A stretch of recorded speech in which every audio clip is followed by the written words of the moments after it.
आजकल बड़ी इस पर चर्चा हो रही है, मुसलमान वंदे मातरम क्यों नहीं गाता, मुसलमान वंदे मातरम क्यों नहीं गाता।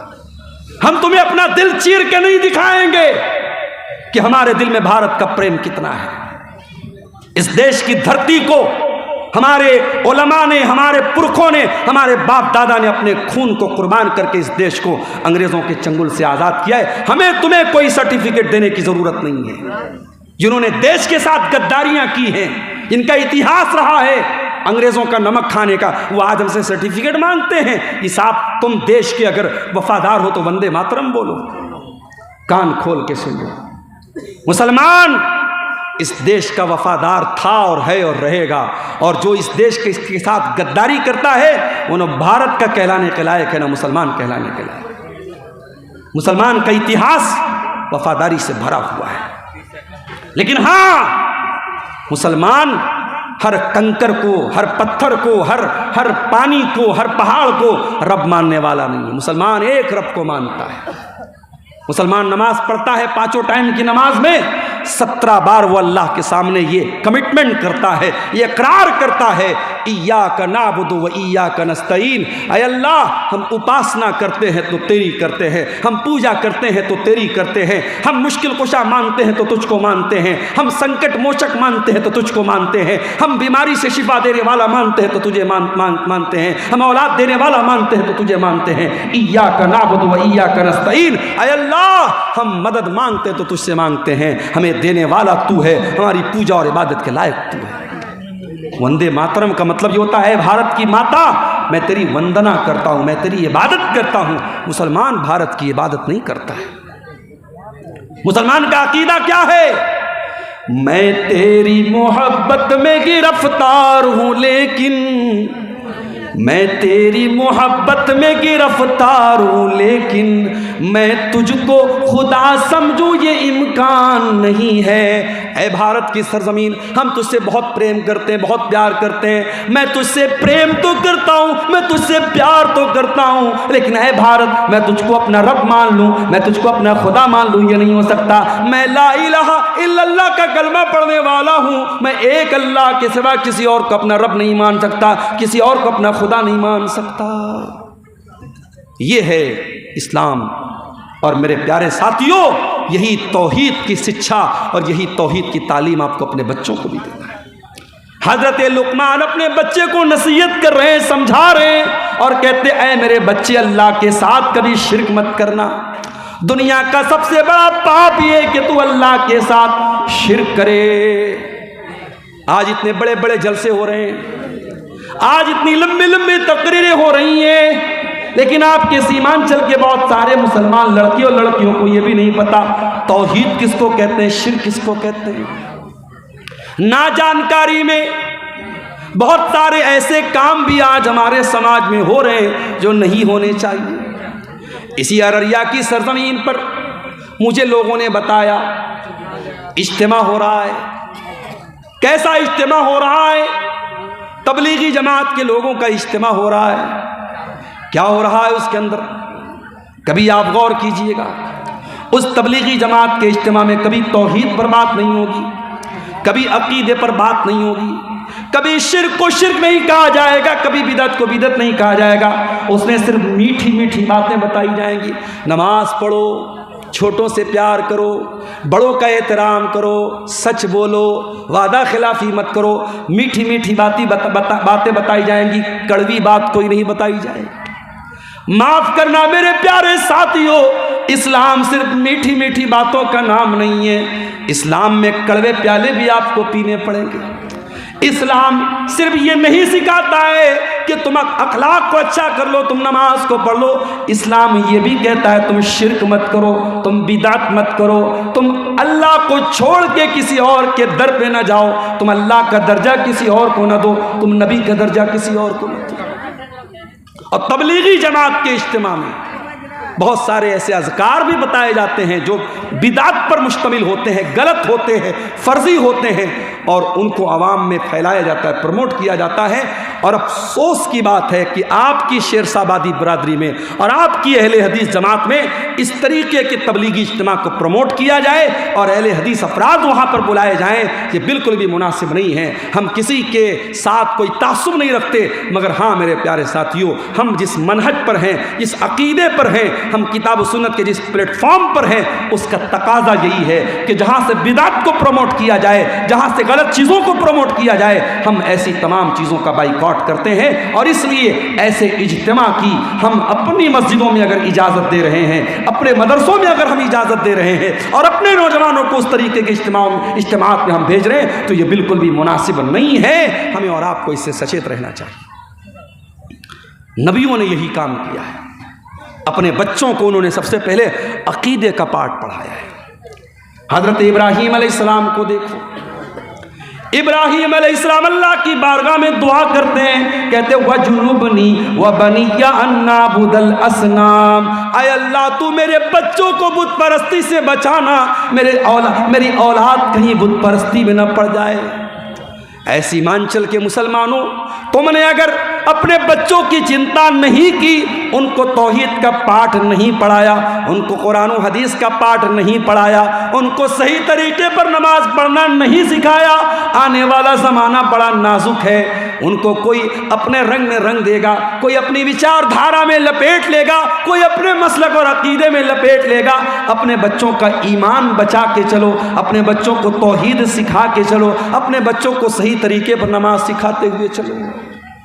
कई जगहों पर मैं गया, पूरा गांव अहले हदीस का है। बच्चा मुझसे मुसाफा करने आया, बच्चे ने दोनों हाथ से मुसाफा किया।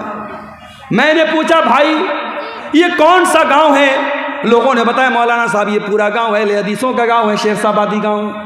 मैंने कहा बच्चा दोनों हाथ से मुसाफा क्यों कर रहा है? क्या इसको ये नहीं बताया गया कि सुन्नत तरीका ये है एक हाथ से मुसाफा किया जाए? लोगों ने कहा मौलाना साहब इसके बाप फला जगह रहते हैं, वहाँ 2 हाथ से मुसाफा का रिवाज है, वहीं ये बच्चा भी रहता है, इसलिए वहीं से वो चीज़ सीख करके आया है। आपके बच्चे, आप उनको कुछ बताएं या ना बताएं, आपके समाज में जो प्रचलित है, जो चल रहा है, जो हो रहा है, बच्चे उसी से सीखते हैं मेरे प्यारे साथी। अगर आपके समाज में लड़कियां पर्दा नहीं करेंगी, अगर आपके समाज में लड़की नकाब में नहीं निकलेगी, तो आपकी बेटी भी जब जवान होगी वो घर से बगैर नकाब के निकलेगी। उसको बताना नहीं पड़ेगा, समाज में जो चल रहा है आपकी बेटी भी उसी से प्रभावित हो जाएगी, उसी से मुतासिर हो जाएगी। इसलिए मेरे प्यारे साथियों, समाज में क्या चल रहा है ये मत देखो, अल्लाह क्या चाहता है, रसूल क्या चाहते हैं, वही अपने बच्चों को बताओ और सिखाओ। हज़रत इब्राहीम अलैहिस्सलाम अल्लाह से दुआ करते हैं वजुनुबनी व बनिया अन्ना बुदल असनाम, आय अल्लाह तू मेरे बच्चों को बुत परस्ती से बचा ले।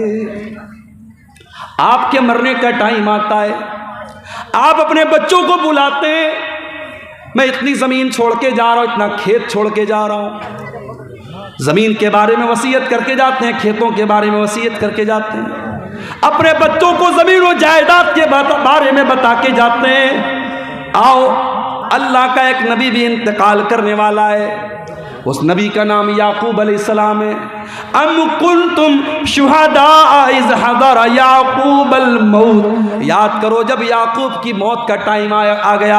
इज़ क़ाला लिबनीही, जब याकूब अलैहिस्सलाम ने अपने 12 बेटों को बुलाया, उनके 12 बेटे थे और एक बेटे का नाम यूसुफ था। उन्हीं के 12 बेटों को बनी इसराइल कहा जाता है। याकूब अलैहिस्सलाम का दूसरा नाम इसराइल था, उन्हीं के 12 बेटों को बनी इसराइल कहा जाता है। याकूब अलैहिस्सलाम का आखिरी टाइम है, अंतिम समय है, मृत्यु का समय है, मौत का टाइम है। अपने 12 बेटों से जो चारपाई के आसपास खड़े हैं, हज़रत याकूब क्या पूछते हैं? ये नहीं पूछते मेरे बच्चों मेरे खेत का क्या करोगे, मेरे घर का क्या करोगे, मेरी जायदाद का क्या करोगे। पूछते माता बुदून मिन बादी, ऐ मेरे बच्चों तुम मेरे बाद किसकी इबादत करोगे, किसके आगे सर झुकाओगे, किससे दुआ करोगे, किसके आगे अपना माथा टेकोगे। माता बुदून मिन बादी, ऐ मेरे बच्चों तुम मेरे बाद किसकी इबादत करोगे? कालू नाबुदु इलाहका व इलाह आबाइका इब्राहीम व इस्माईल व इसहाका इलाहम वाहिदा। 12 के 12 बेटे कहते अब्बा जान आप चिंता न करें, आप टेंशन न लें, आप फिक्र न करें, हम उसी एक अल्लाह की इबादत करेंगे जिसकी इबादत आप करते हैं और जिसकी इबादत हमारे बाप दादा इब्राहिम करते थे, इस्माइल करते थे, इसहाक करते थे। आपने कभी बताया अपने बच्चे को किसकी इबादत करनी चाहिए? कभी बताया अपने बच्चों को शिर्क क्या है, तौहीद क्या है? नहीं बताया मेरे प्यारे साथी। यह औलाद आपके गले का हार बन जाएगी मेरे भाइयों, यह औलाद आपके गले का फंदा बन जाएगी। कल क़यामत के दिन अल्लाह पूछेगा, ऐ शेरशाबादी समाज से ताल्लुक़ रखने वाले मुसलमान, ऐ सीमांचल की धरती पे रहने वाले मुसलमान, तू एक ऐसे माहौल में पैदा हुआ जहाँ हर तरफ मुसलमान थे, जहाँ हर तरफ कुरान और हदीस पे चलने वाले थे, हर तरफ कुरान और हदीस पे चलने वाले लोग थे। ऐसे माहौल और समाज में तू पैदा हुआ था। तेरे समाज में हर साल सैकड़ों जलसे हुआ करते थे, पूरे भारत के मौलाना लोग उलमा तेरी बस्तियों में आया करते थे। तूने अपने बच्चों को तौहीद क्यों नहीं बताई? तेरी बेटी तौहीद से दूर क्यों, तेरा बच्चा तौहीद से दूर क्यों?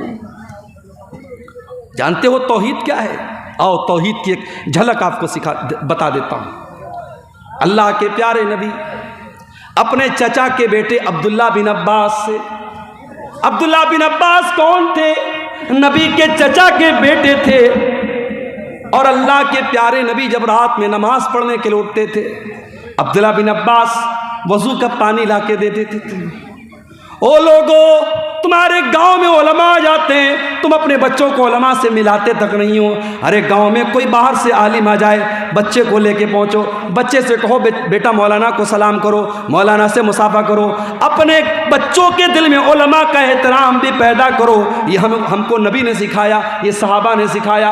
रात का वक्त है, अल्लाह के प्यारे नबी तहज्जुद की नमाज के लिए खड़े हो रहे हैं और अब्दुल्ला बिन अब्बास वजू का पानी लेके आ रहे हैं। नबी ने पूछा ये पानी कौन लाया? किसी ने कहा अल्लाह के नबी ये पानी अब्दुल्ला बिन अब्बास लेके आया। रात का वक्त है, कबूलियत का वक्त है। अल्लाह के नबी दुआ करते हैं, अल्लाहुम्मा अल्लिमहुल कुरान, ऐ अल्लाह तो इब्ने अब्बास को कुरान का आलिम बना दे, ऐ अल्लाह तो इस बच्चे को कुरान का आलिम बना दे।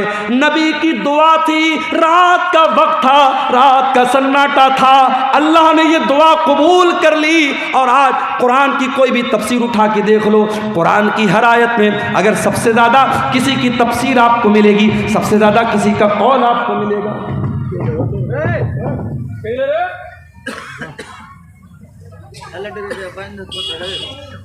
सबसे ज्यादा किसी का कौल आपको मिलेगा तो अब्दुल्ला बिन अब्बास का मिलेगा। इनको तर्जुमानुल कुरान कहा जाता है, इनको हब्रुल उम्मा कहा जाता है, इनको उम्मत का सबसे बड़ा आलिम कहा जाता है, सबसे बड़ा स्कॉलर कहा जाता है। अब्दुल्ला बिन अब्बास नबी अकरम के चचा के बेटे हैं, नबी अकरम सल्लल्लाहु अलैहि वसल्लम के भाई हैं और अल्लाह के प्यारे नबी सल्लल्लाहु अलैहि वसल्लम सवारी के ऊपर सवार हैं और पीछे अब्दुल्ला बिन अब्बास बैठे हैं और 8 साल के या 10 साल के बच्चे हैं अब्दुल्ला बिन अब्बास।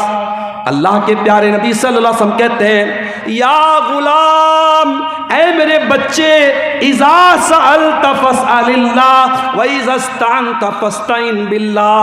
है मेरे बच्चे, जब भी सवाल करना अल्लाह से सवाल करना, जब भी मदद मांगना अल्लाह से मदद मांगना।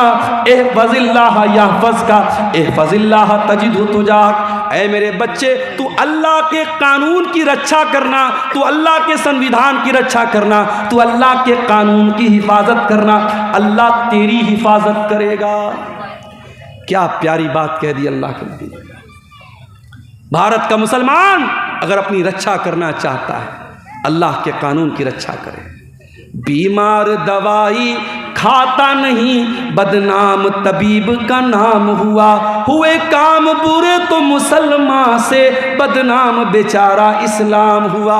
हम कदम कदम पे अल्लाह के कानून को तोड़ रहे हैं, हम अल्लाह के कानून से बगावत कर रहे हैं और उसके बाद हम ये शिकायत कर रहे हैं अल्लाह हमारी रक्षा क्यों नहीं कर रहा, अल्लाह हमारी हिफाजत क्यों नहीं कर रहा। अल्लाह के नबी अब्दुल्ला बिन अब्बास से कहते हैं एहफज़िल्लाह यहफज़का, तू अल्लाह की हिफाजत कर, अल्लाह तेरी हिफाजत करेगा।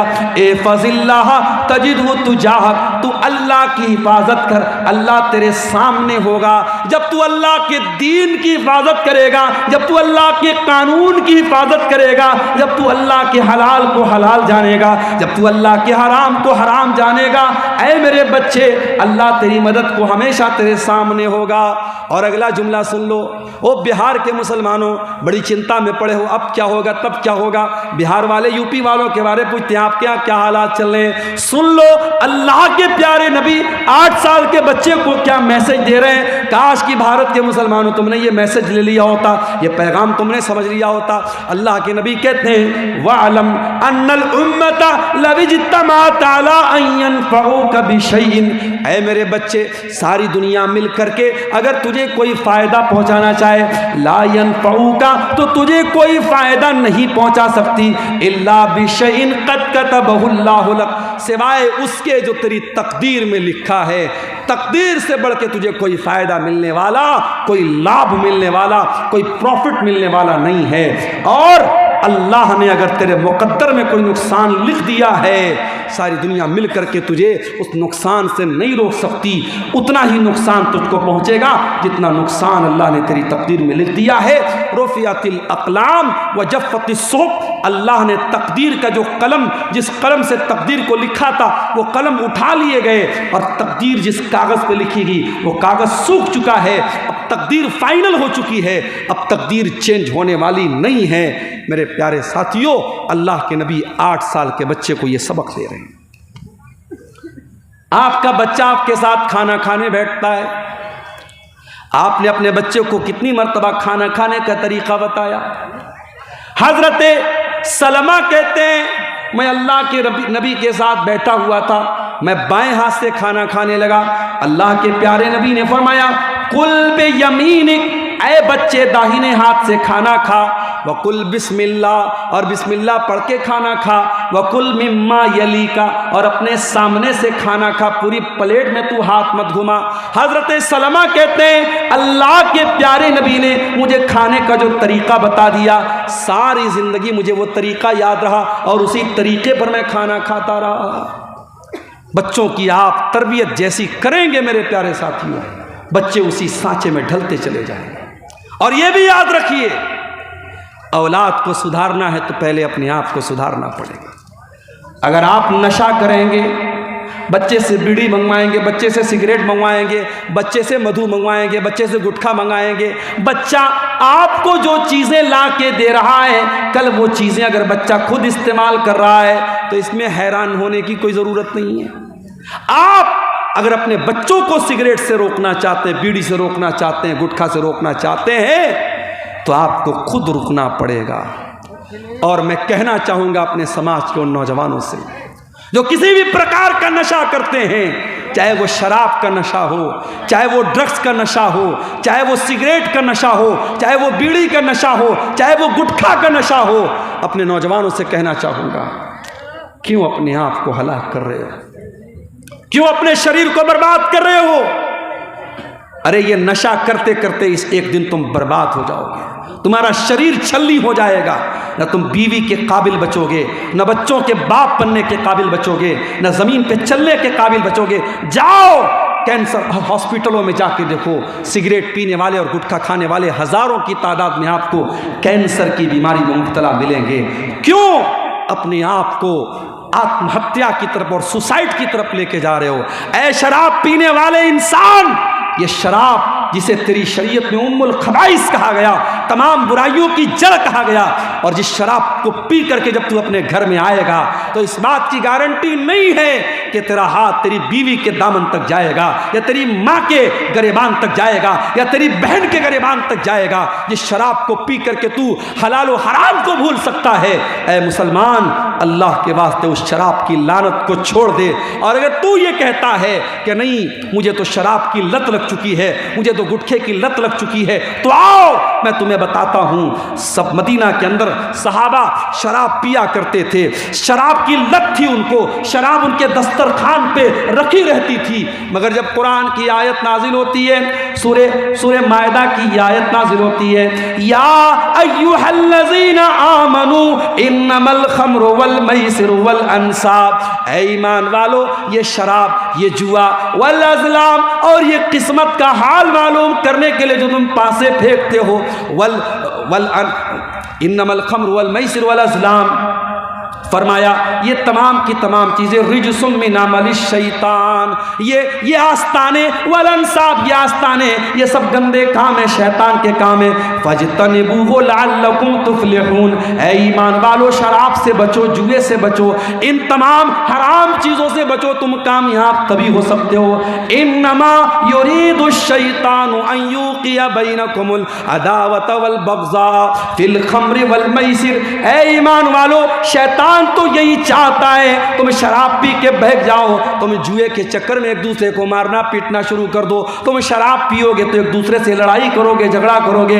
वयसुद्दकुम अन ज़िक्रिल्लाहि व अनिस्सलाह, शैतान तो यही चाहता है तुम शराब के चक्कर में नमाज छोड़ दो, तुम जुए के चक्कर में नमाज छोड़ दो। फहल अंतुम मुंतहून, तो ऐ ईमान वालो तुम शराब को छोड़ोगे या नहीं छोड़ोगे, तुम नशे को छोड़ोगे या नहीं छोड़ोगे। जब कुरान की आयत नाजिल हुई, नबी के साहबा ने ऐलान कर दिया, इंतहाइना इंतहाइना, ऐ अल्लाह हम शराब को अब हाथ नहीं लगाएंगे, हम जुए को अब हाथ नहीं लगाएंगे। सहाबा ने अपने घर से शराब के बर्तन निकाल दिए, शराब के प्याले निकाल दिए, जिस घड़े में वो शराब रखते थे, जिस बर्तन में वो शराब रखते थे, उन्होंने बर्तन को भी तोड़ दिया, बर्तन को भी फेंक दिया।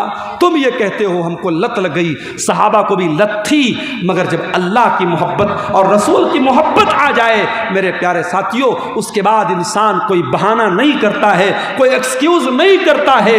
ये तेरी मोहब्बत का इम्तिहान है, तुझे शराब से ज्यादा मोहब्बत है या अल्लाह से ज्यादा मोहब्बत है, तुझे सिगरेट से ज्यादा मोहब्बत है या अल्लाह से ज्यादा मोहब्बत है। अगर तू सिगरेट छोड़ने को तैयार नहीं है, तू शराब छोड़ने को तैयार नहीं है, तू गुटखा छोड़ने को तैयार नहीं है, इसका मतलब ये हुआ कि तेरे दिल में अल्लाह की मोहब्बत कम है, सिगरेट की ज्यादा है, शराब की ज्यादा है, गुटखे की ज्यादा है। और मेरा अल्लाह कुरान में कहता है वल्लज़ीना आमनू अशद्दु हुब्बन लिल्लाह, ईमान वाले सबसे ज़्यादा अगर मोहब्बत करते हैं तो अल्लाह से करते हैं। आपको अपने ईमान का जायज़ा लेने की ज़रूरत है, अपने ईमान पर नज़र सानी करने की ज़रूरत है। मेरे साथी, औलाद की तरबियत करो मेरे भाई, औलाद को नेक बनाना है, पहले अपने आप को नेक बना लो।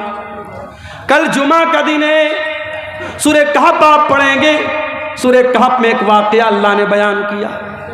हज़रत मूसा अलैहिस्सलाम और हज़रत खज़िर अलैहिस्सलाम दोनों जा रहे थे और दोनों का गुज़र एक बस्ती के पास से हुआ। बस्ती वाले बड़े कंजूस और बखील थे। इन दोनों ने बस्ती वालों से खाना मांगा, दोनों भूखे थे, प्यासे थे, इन्होंने खाना मांगा। फ़अबौ अन युदय्यिफ़ूहुमा, तो वो बस्ती वालों ने खाना देने से इनकार कर दिया। कुछ लोग होते हैं बड़े कंजूस होते हैं, रात में 2 बजे भी मुकर्रिर तकरीर करने पहुंचे। इसी सीमांचल में ऐसा भी मेरे साथ हुआ, मैं पहुंचा, लोगों ने कहा मौलाना साहब पहले खाना खा लीजिए, और खाना लाए, गरम गरम खाना, ताज़ा ताज़ा खाना जो उन्होंने तैयार करके रखा था उलमा के। और कहीं ऐसा भी हुआ, मैं रात में पहुंचा हूं तो पता लगा साहब रोटी भी ख़त्म है, चावल भी ख़त्म है, गोश्त भी ठंडा है। मैंने कहा भैया गरम करके ले आओ, तो कोई गरम करने वाला नहीं है, कोई चूल्हा नहीं है। और फिर कहीं ऐसा भी हुआ खाना ही ख़त्म हो गया। तो होता है मेरे भाई, समाज में हर तरीके के लोग होते हैं। कहीं मेहमानों की इज्जत करने वाले लोग भी हैं, कहीं मेहमानों को जलील करने वाले लोग भी हैं। कहीं ऐसा भी हुआ आलिम पहुंचा है, लोगों ने उसको हाथों हाथ लिया है। और कहीं ऐसा भी हुआ है आलिम को पहुंचने में देर हो गई तो लोगों ने कहा है कि अगर हमारा बस चलता तो रस्सी में बांध करके आलिम को मारेंगे और पीटेंगे। इसी सीमांचल में ऐसा भी हुआ है मेरे साथी। तो होता है, ये दुनिया में दस्तूर रहा है, अच्छे लोग भी हैं, बुरे लोग भी हैं। मूसा अलैहिस्सलाम और हजरत खज़िर अलैहिस्सलाम दोनों नबी हैं, पैगंबर हैं, और दोनों बेचारे भूखे प्यासे हैं। खाना मांगा, बस्ती वालों ने कहा कि हम खाना तुमको नहीं खिला सकते। दोनों बेचारे भूखे प्यासे बैठे हुए हैं। फवजदा फीहा जिदारन युरीदु अन यनक़ज़्ज़ा। दोनों ने देखा कि गांव के अंदर एक मकान की दीवार बिल्कुल टेढ़ी हो गई है, गिरने वाली है।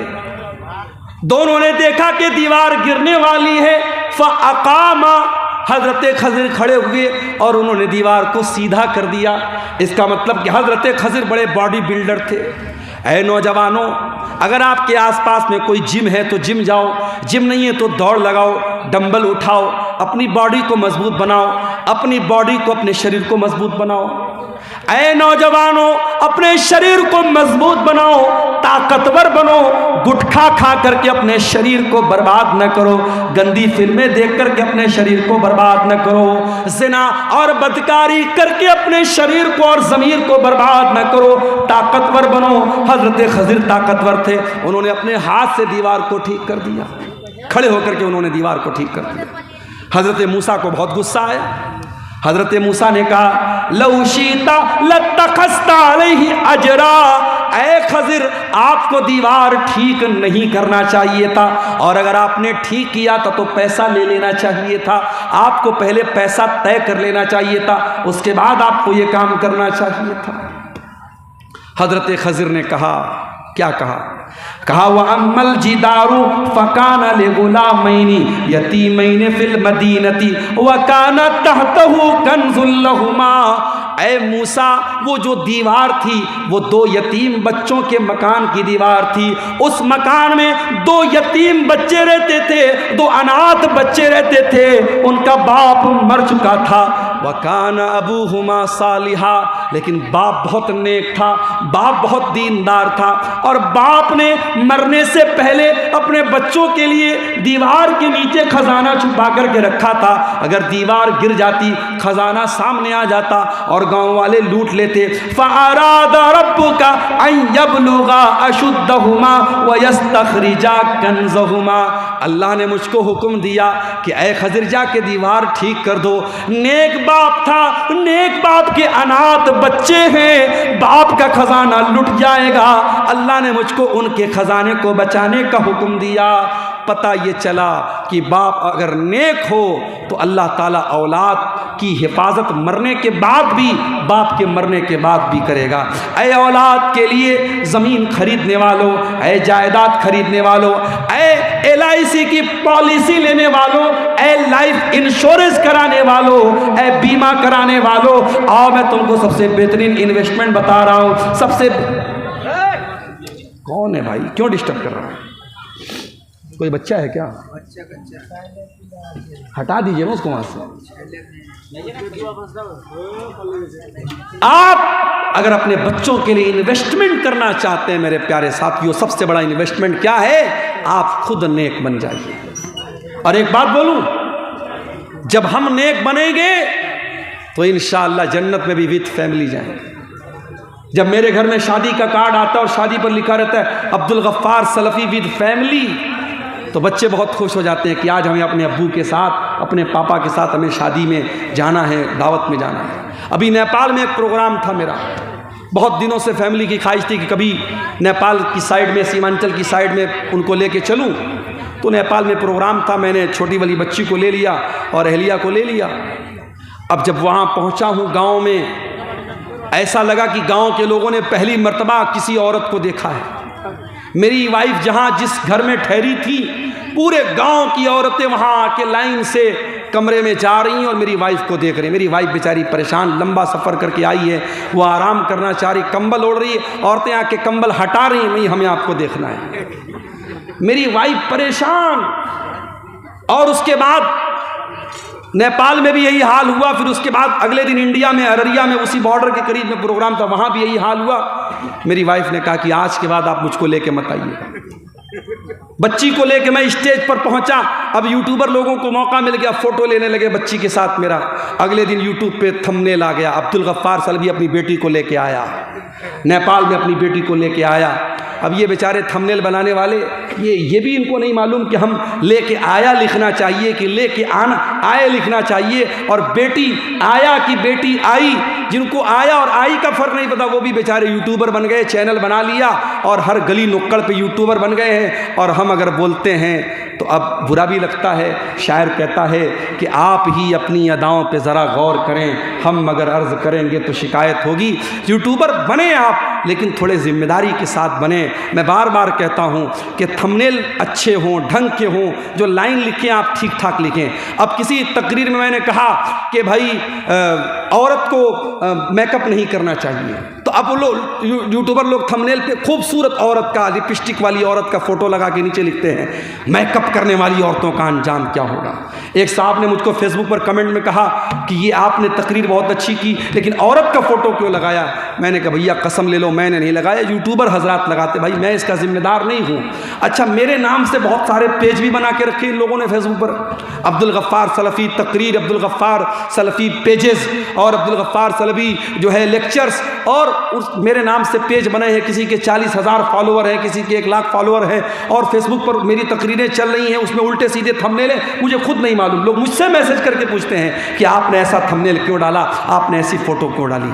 तो मेरे प्यारे साथियों, हम अच्छी जगहों पे जाते हैं, परिवार लेके जाते हैं। दार्जिलिंग आपके यहाँ से करीब है, आप कभी दार्जिलिंग घूमने जाते हैं, बीवी को लेके जाते हैं, बच्चों को लेके जाते हैं। कभी आप आगरा का ताजमहल देखने जाते हैं तो बीवी को लेके जाते हैं। आप नहीं चाहते हैं कि जन्नत में भी आप जाएं तो सब परिवार जाएं, अपने परिवार के साथ जाएं, अपनी फैमिली के साथ जाएं। अगर आप जाना चाहते हैं तो आइए, मैं तरीका आपको बताता हूँ, कुरान आपको तरीका बताता है। वल्लज़ीना आमनू वत्तबअतहुम ज़ुर्रिय्यतुहुम बिईमानिन अलहक़ना बिहिम ज़ुर्रिय्यतहुम वमा अलतनाहुम मिन अमलिहिम मिन शै। अगर बाप ईमान वाला है, बाप अगर नेक है, बाप अगर दीनदार है, अल्लाह ताला जन्नत में उसकी औलाद को उसके साथ मिला देगा। अल्लाह परिवार के साथ रखेगा, अल्लाह बेटों को बाप के साथ रखेगा। अगर बाप दीनदार है और औलाद भी अपने बाप के तरीके पर चल रही है। सऊदी अरब की सरजमीन पर एक बहुत पैसे वाला आदमी था, उसने एक दुकान खोली। दुकान का नाम उसने अलबैक रखा। अलबैक में उसने एक चिकन को फ्राई करके बेचना शुरू किया। अब आपके सीमांचल में तो चिकन का मतलब वही सालन बना दो, ढेर सारा झोल डाल दो और नमक डाल दो, ये साहब हो गया। देसी मुर्गा अच्छे, पोल्ट्री अच्छे।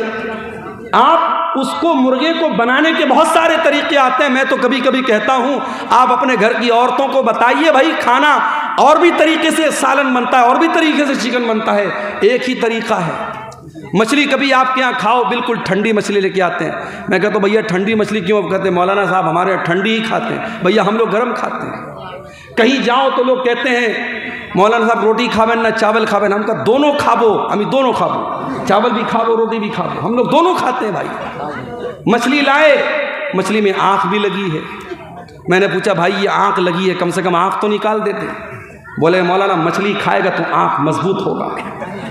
मैंने कहा लो भैया, हमारे यहाँ छोटी मछली भी हो तो उसकी आँख निकाल देंगे, पेट की गंदगी निकाल देंगे, या पूरी मछली बना देंगे। और फिर जब प्लेट में आएगी, एक बहुत पहले मैं 2009 से आपके सीमांचल में आ रहा हूँ, एक बार प्रोग्राम में आया, एक जगह देसी मुर्गा बना था।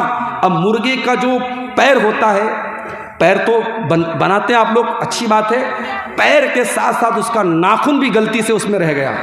अब नाखून मैंने देखा साहब, मुझे तो बिल्कुल अजीब सा लगा। कई दिनों तक तो मुझे मुर्गा खाने का मन ही नहीं कर रहा था। तो खाना बनाने के भी बहुत सारे तरीके होते हैं। आप अपने घर की औरतों को बताएं, आज यूट्यूब पर मौजूद है, आप चिकन बनाने के सैकड़ों तरीके हैं। आप अलग अलग रेसिपीज से बनाएं मेरे प्यारे साथी, अलग अलग तरीके से आप बनाएं।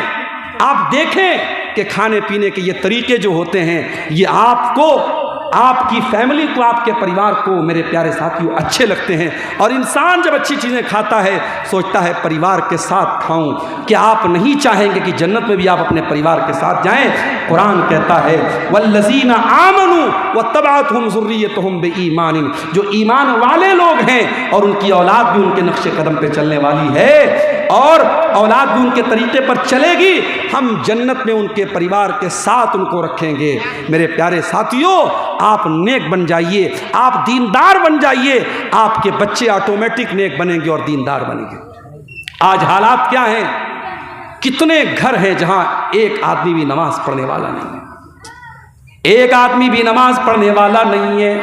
पूरा घर बहुत शानदार बना है, टाइल्स भी बिछाए गए हैं, बहुत बेहतरीन पेंट भी लगाया गया है, घर में झूमर भी लटकाया गया है, मसेरी भी बहुत बेहतरीन बनाई गई है, बहुत अच्छा फर्नीचर भी बनाया गया है। लेकिन उस घर में मेरे प्यारे साथियों, अगर अल्लाह का कोई नाम लेने वाला नहीं, अगर अल्लाह का कोई जिक्र करने वाला नहीं है, वो घर मुर्दा है, मुर्दा है, मुर्दा है। अल्लाह के प्यारे नबी फरमाते हैं, मसलुल बैतिल्लज़ी युज़करुल्लाहु फीही वल बैतिल्लज़ी ला युज़करुल्लाहु फीही। जिस घर में अल्लाह का नाम लिया जाए वो घर जिंदा है, और जिस घर में अल्लाह का नाम ना लिया जाए वो घर मुर्दा है। मेरे प्यारे भाइयों, आपके घर में टाइल्स हो या ना हो, आपके घर में झूमर हो या ना हो, आपके घर में आरामदेह बिस्तर हो या ना हो, लेकिन कोशिश ये करो कि आपका घर मुर्दा ना हो जाए। अपने घर को नमाज से जिंदा रखो, अपने घर को अल्लाह के जिक्र से जिंदा रखो। और जब घरवाली तलाश करो, आजकल घरवाली कहाँ तलाश की जा रही है? इंस्टाग्राम पे। अरे जो इंस्टाग्राम चला रही है वो तुझको कितना चलाएगी तू ये सोच।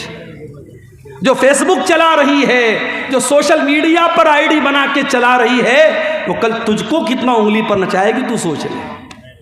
अब तो वो दौर आ गया कि साहब, मैंने सुना है कि एक एक लड़के की और एक एक लड़की की कई कई आईडी होती है, और कितने लड़के लड़की की आईडी बना के अपने ही दोस्तों को बेवकूफ़ बना के एक एक साल का रिचार्ज करवा लेते। सब चल रहा है मार्केट में।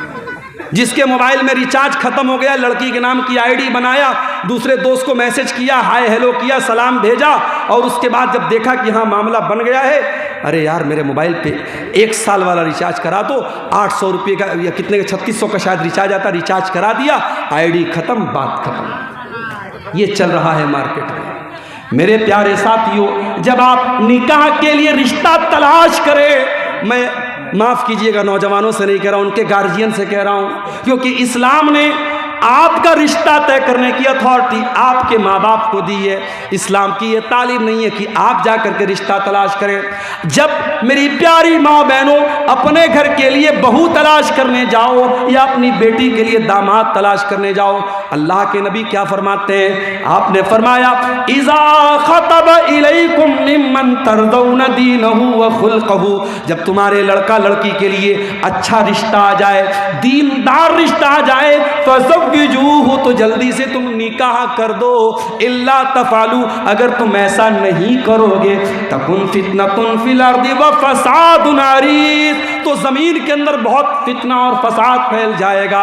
आज कितनी खूबसूरत, कितनी दीनदार बच्चियां हैं, कितनी दीनदार लड़कियां हैं, अगर उनकी शक्ल सूरत में कुछ कमी हो जाए, किसी की हाइट थोड़ी कम हो जाए, किसी का रंग थोड़ा हल्का सांवला हो जाए, वो लड़कियों के रिश्ते नहीं लगते। मेरे प्यारे साथियों, वो जितनी भी 5 टाइम की नमाजी हो, आलिमा हो, मदरसे की बड़ी हो, लेकिन लोग रंग पे मरते हैं, लोग सूरत पे मरते हैं। शायर कहता है, इस दौर के आदमी अधूरे हैं, सूरतें तो मिलती हैं, सीरतें नहीं मिलती।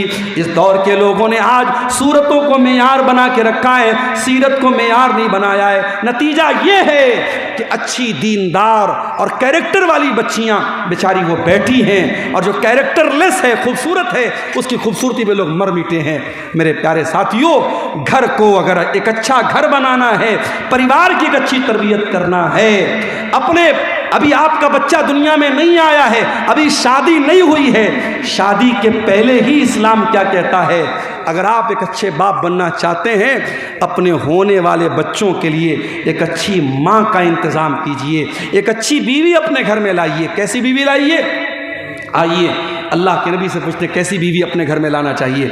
अल्लाह के नबी ने फरमाया, लियत्तखिज़ अहदुकुम क़ल्बन शाकिरा व लिसानन ज़ाकिरा व ज़ौजतन मुमिनतन तुईनुहु अला अम्रिल आखिरा। हो लोगो, तुम्हें 3 चीज़ें अपने घर में लानी चाहिए। 3 चीज़ों को घर में ले आओ, 3 चीज़ों को खजाना बना लो, 3 चीज़ों को स्टोर कर लो। क़ल्बन शाकिरा, एक तो अपने सीने में ऐसा दिल पैदा कर लो जो अल्लाह ताला का शुक्रिया अदा करने वाला हो, व लिसानन ज़ाकिरा, और ऐसी ज़बान अपने मुंह में पैदा कर लो जो हर हाल में अल्लाह ताला का जिक्र करने वाली हो, व ज़ौजतम मुमिनतन तुईनुहु अला अम्रिल आखिरा, और ऐसी नेक बीवी अपने घर में लेके आओ जो दीन के कामों में, शरीयत के कामों में तुम्हारा सपोर्ट करे, तुम्हारी मदद करे। ऐसी बीवी मेरे प्यारे साथियों लेके आओ। और मैंने एक नज़्म लिखी थी औरत के ऊपर, उस नज़्म में मैंने एक बड़ी प्यारी बात कही थी कि अल्लाह ताला ने औरत को जज्बात की ऐसी ताकत दी है, औरत अपने जज्बात के ज़रिए बहुत सारी बातें मनवा सकती है, जो बातें मर्दों के अंदर जो है नहीं होती हैं वो औरत के ज़रिए वो काम हो जाता है। मैंने वो नज़्म लिखी थी, सुन लीजिए उसको। मैंने कहा था, क्या खूब ज़माने में तक़द्दुस है, हया है, क्या खूब ज़माने में तक़द्दुस है, हया है, ना शर्म किसी आँख में, ना सर पे रिदा है। रिदा मीन्स चादर। आज न किसी की आँख में शर्म है, न सर पे चादर है। जिस हुस्न को खातून तू ताकत है समझती, कोई खूबसूरत लड़की है वो समझती है कि मैं खूबसूरत हूँ तो ये मेरी बड़ी ताकत है। जिस हुस्न को खातून तू ताकत है समझती, ये हुस्न भी खालिक की तेरे रब की अता है। ये हुस्न भी अल्लाह ने तुझे दिया है, अल्लाह जब चाहेगा तेरा हुस्न छीन लेगा। कोई खूबसूरत है कल बदसूरत हो जाएगा, लिहाजा अपनी खूबसूरती पे नाज नहीं करना चाहिए। तू कीमती गौहर है अगर खुद को समझ ले, तू राह से हट जाए तो फितना है, बला है। कुदरत ने तुझे गर्मी जज्बात अता की, औरत को अल्लाह ताला ने जज्बात की गर्मी दी है। कुदरत ने तुझे गर्मी जज्बात अता की, तकवा के भरम तोड़ दे वो नाज़ु अदा है। शैतान ने तुझे आलेकार अपना बनाया। आज के दौर में शैतान का सबसे बड़ा हथियार क्या है? औरत है। औरत के ज़रिए शैतान बड़े बड़े आलिमों को, बड़े बड़े मदरसे वालों को, बड़े बड़े दीनदार लोगों को भी शैतान गलत रास्ते पे डलवा रहा है, औरत को इस्तेमाल करके।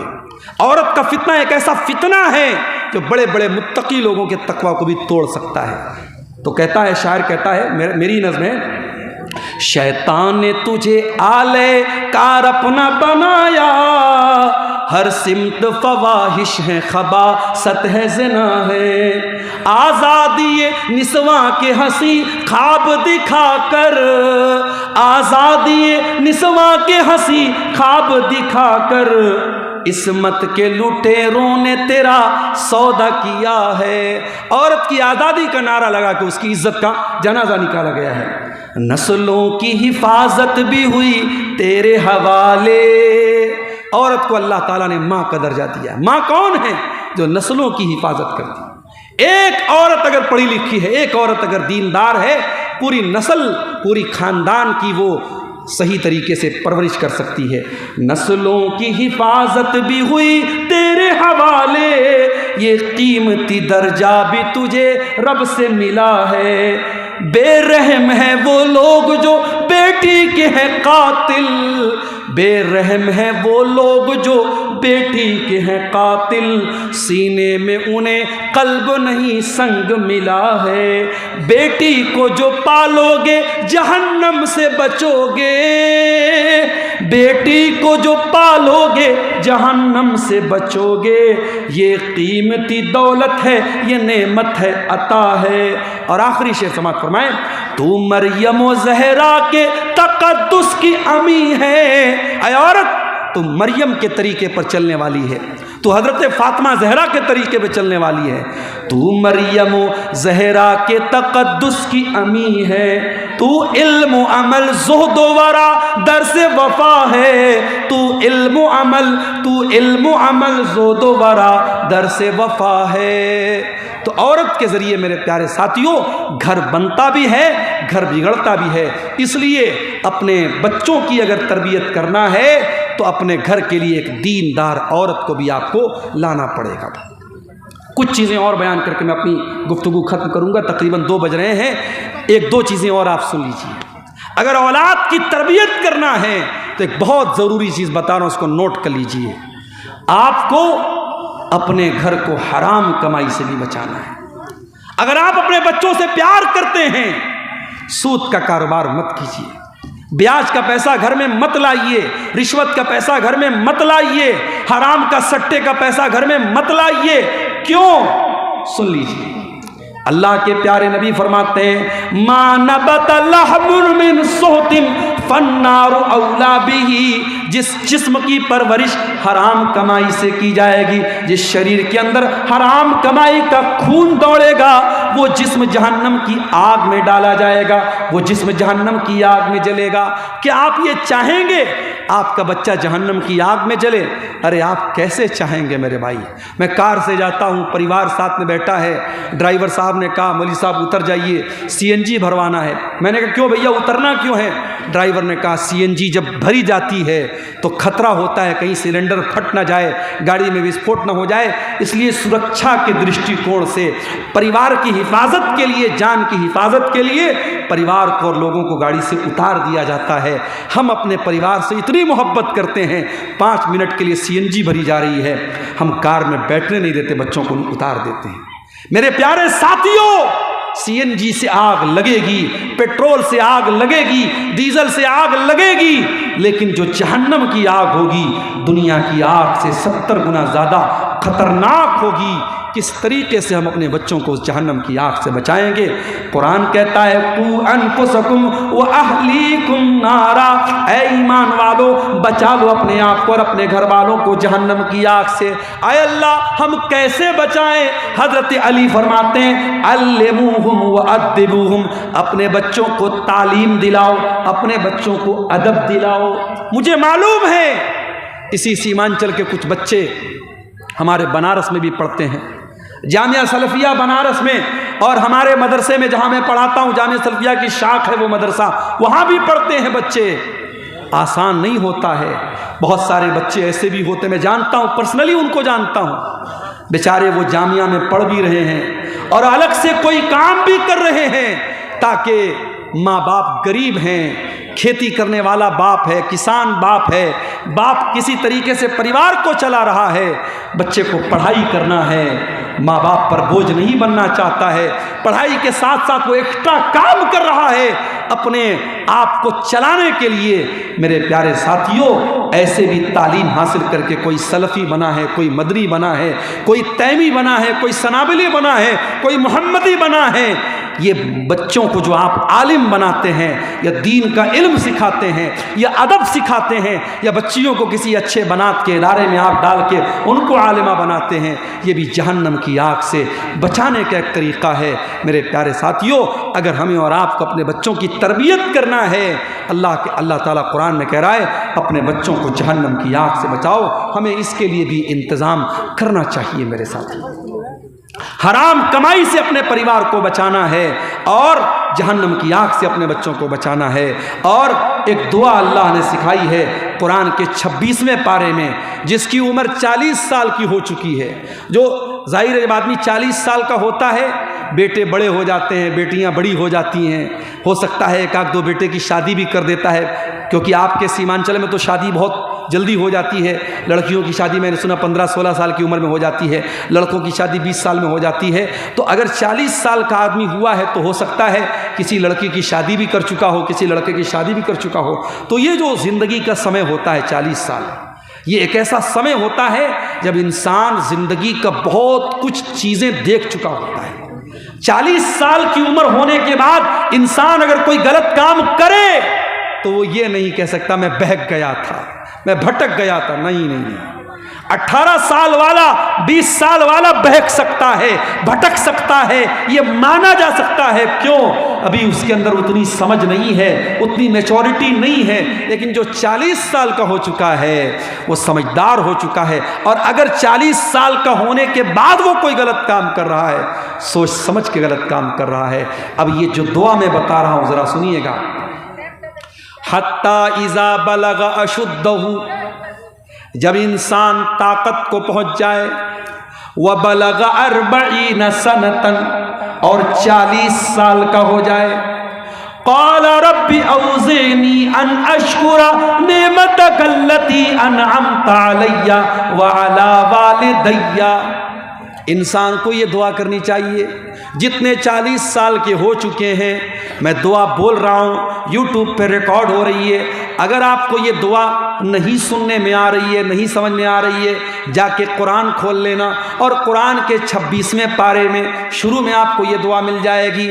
हर आदमी जो 40 साल का हो चुका है, चाहे वो औरत है, चाहे वो मर्द है, चाहे वो माँ है, चाहे वो बाप है, उसको ये दुआ पढ़नी चाहिए। रब्बि औज़िनी अन अश्कुरा निअमतकल्लती अनअमता अलैया। ऐ अल्लाह, तू मुझे तौफीक दे दे। ऐ अल्लाह, मैं तेरी नेमत का शुक्रिया अदा करूं। मैं 40 साल का हो चुका हूं। ऐ अल्लाह, जिंदगी का आधे से ज़्यादा टाइम गुजर चुका है, क्योंकि आम तौर से ज़िंदगी इस उम्मत की जो एवरेज उम्र है, अल्लाह के नबी ने फरमाया 60 से 70 साल की उम्र इस उम्मत की एवरेज उम्र है। तो आप जब 40 साल के हो गए, इसका मतलब ये हुआ कि अब ज़िंदगी की दोपहर हो चुकी है, अब ज़िंदगी की शाम होने वाली है, अब ज़िंदगी का ज़्यादा हिस्सा गुजर चुका है। तो अल्लाह से दुआ करते हैं, ऐ अल्लाह, तो मुझे तौफीक दे कि मैं तेरी नेमत का शुक्रिया अदा करूं, जो नेमत तूने मुझको दी और मेरे माँ बाप को दी।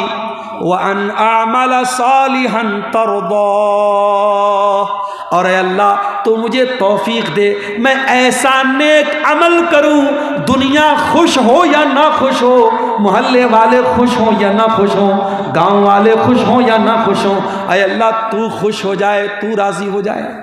नेक अमल कौन है? इससे अल्लाह राजी हो जाए।